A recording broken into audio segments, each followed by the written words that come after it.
ils sont de retour. Le 5 février prochain, sortira en salle le 5e volet des Tuches, intitulé God Save the Tuches. Pour en parler, Jean-Paul Rouve, Isabelle Nanty, Claire Nadeau, Pierre Lotin et Sarah Stern étaient les invités de Quotidien, ce lundi 27 janvier. Sur le plateau de l'émission de TMC, celui qui a récemment interprété Gabriel Matzneff au cinéma a expliqué comment il abordait sa double casquette d'acteur et réalisateur, comme il l'a été sur le tournage des Tuches. Quand vous dirigez, vous ne lâchez pas prise, vous êtes sur tout ce qui se passe. Alors que quand vous jouez, il faut lâcher prise. C'est totalement différent comme métier. Donc quand je joue, il fallait que je fasse attention à ne pas avoir l'œil du réalisateur, a-t-il détaillé.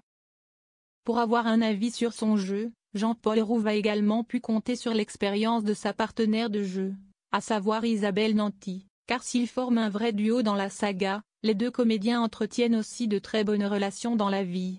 Isabelle, que je connais depuis bien longtemps, c'était ma professeure, donc on a un rapport de confiance de jeu. Elle pouvait évidemment me dire des choses, a-t-il confié. Je n'aime pas donner des conseils, a rebondi, timidement, Isabelle Nanty. Vous n'aimez pas donner des conseils? Vous êtes professeur, donc vous faites comment? S'est alors interrogé Yann Barthès. Ben non. On peut être professeur sans donner des conseils. Je pose des questions, a expliqué celle qui a enseigné au cours Florent. Jean-Paul Rouve, découvrez le prénom très original de son fils unique. À la ville, Jean-Paul Rouve est papa d'un garçon, prénommé Clotaire, est né en 2007 de son histoire d'amour avec Bénédicte Martin.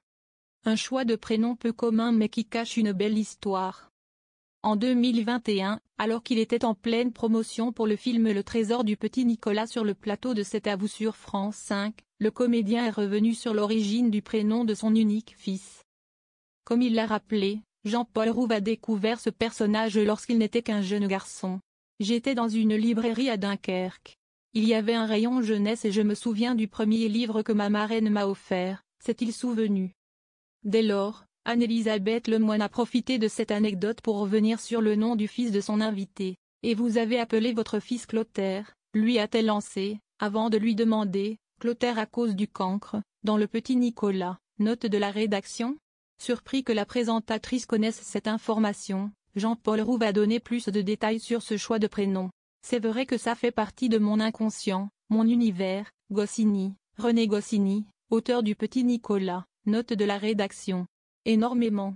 J'ai beaucoup d'admiration pour lui, a-t-il conclu avec un tendre sourire.